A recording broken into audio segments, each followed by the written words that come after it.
story lovers, it's me, Wordsworth, and here's a Christmas classic, The Nutcracker. Yeah, let's get on with it.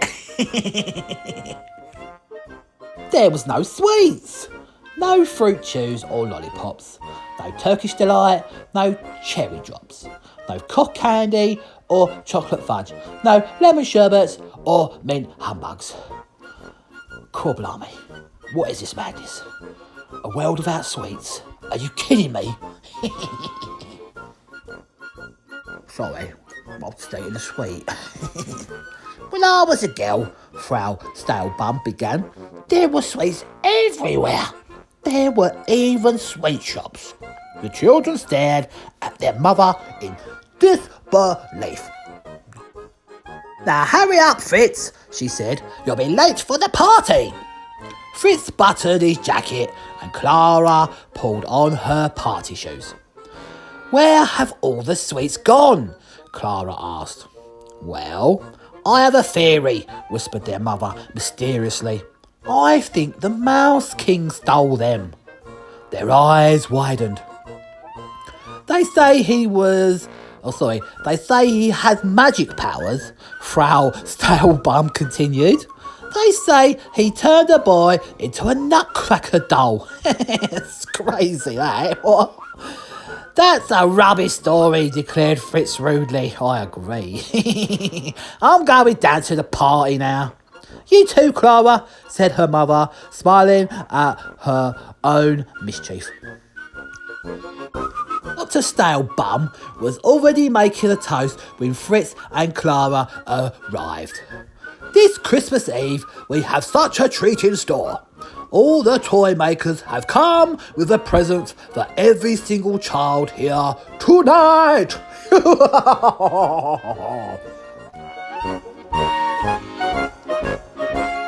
The children scurried about excitedly. Fritz had spotted a bright green train and made sure he got there first. Clara looked carefully about her and saw that one toy maker had brought with him a nutcracker doll. I have this toy, Herr Drosselmeyer, she asked politely. Of course you can, Clara, said the delighted toy maker. The Nutcracker was in her arms for only 2 minutes when she heard someone hiss. Give me that Nutcracker and I'll give you some chocolate. Clara backed away and Fritz had seen the chocolate from the other side of the room. You can have my engine, he boomed. No, replied the woman. I want the Nutcracker. Clara stepped away, clutching the doll. Don't be silly, Clara, Fritz said, grabbing it from her. But she held onto it with all her might. Fritz pulled so hard that the Nutcracker's arm broke.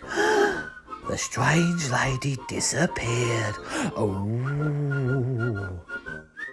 Clara found Herr Drosselmeyer just as the party was ending. Can you mend him? She sobbed. There, he soothed. Come tomorrow morning, he'll be as good as new. But Clara could not wait. As she crept downstairs, she saw the sleeping toy maker with the Nutcracker at his side. A shadow was creeping towards them. No! Clara cried in alarm. Herr Drosselmeyer awoke with a start. It was the strange woman again, who let out a furious squeak. She threw off her hat. There stood the Mouse King, baring his teeth. Oh. What are you staring at? He growled.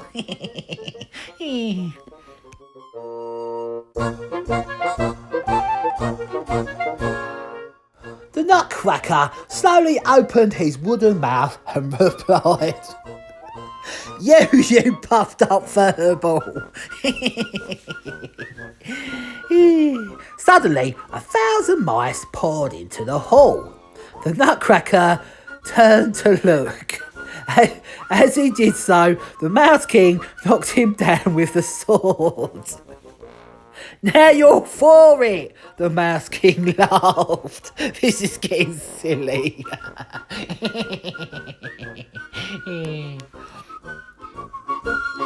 The Mouse King got ready to attack the Nutcracker. Clara thought very quickly. She took off her slippers and threw them at him. I bet he was proper scared. The Mouse King dropped his sword and the Nutcracker seized the chance to stab the king through the heart. You what?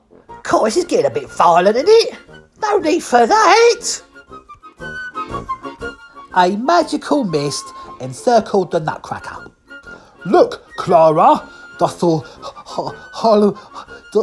Dosselmeyer said. He's turning back into my nephew, Hans Peter. Hans Peter jumped to his feet. We must follow the mice, he cried. They will be taking him to their secret hideaway. We must go now. The boy ran off after the mouse procession. Clara and the toy maker followed, closely behind. Through the door they went, hurrying along the silent streets that led to the town square. The mice stopped. Hans Peter looked at Clara. Just you watch, he said. The mice then began to scurry about in a large circle. A strange thing happened. The stone slabs in the square began to move. Ooh! The stones seemed to slide away. Take a deep breath, Hans Peter told them. You won't believe your eyes. A delicious beam of light shone on their faces. Oh, I wonder what that is then. The light grew brighter and brighter until they could see a vast cave full of sweets. There were wine gums and caramels, chewy toffees and licorice swirls, barley sugar and strawberry creams, aniseed twists and jelly beans. They shone and twinkled like precious jewels. Oh, how exciting, eh? What is this place? Asked Herr Dottelmeyer. This is the land of the Swedes, came a tiny voice from below. It was the Sugar Plum Fairy.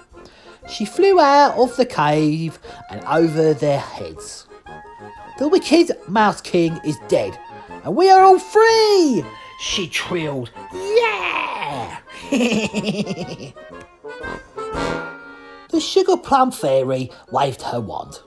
The ground began to shake. The sweets bubbled up from below. They danced out of the cave and into the night. They danced in through letterboxes and down through chimneys. Empty shops began to fill up with delicious candies. The Sugar Plum Fairy laughed. It's time to put some sweetness back into everybody's life. Clara watched with wonder as every sweet and every chocolate left the cave below. When the last sweet had gone, the mice poured in.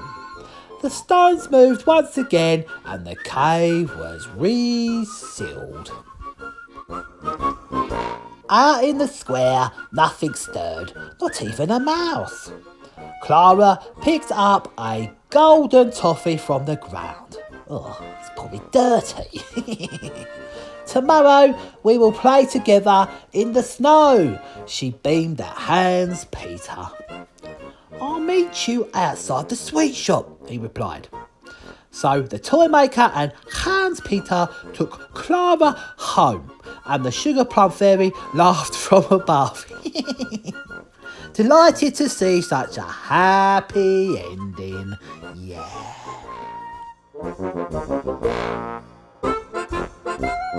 Well, there you go, me story lovers. That was the tale of the Nutcracker. I hope you enjoyed that. I did. I thought it was very funny. Yeah. Anyway, I've been Wordsworth. Please subscribe to my YouTube channel. Come back and listen to more storytelling. Yeah, I'm messing that up again, you know. Never mind. It's been a long day. Anyway, Merry Christmas, Happy New Year.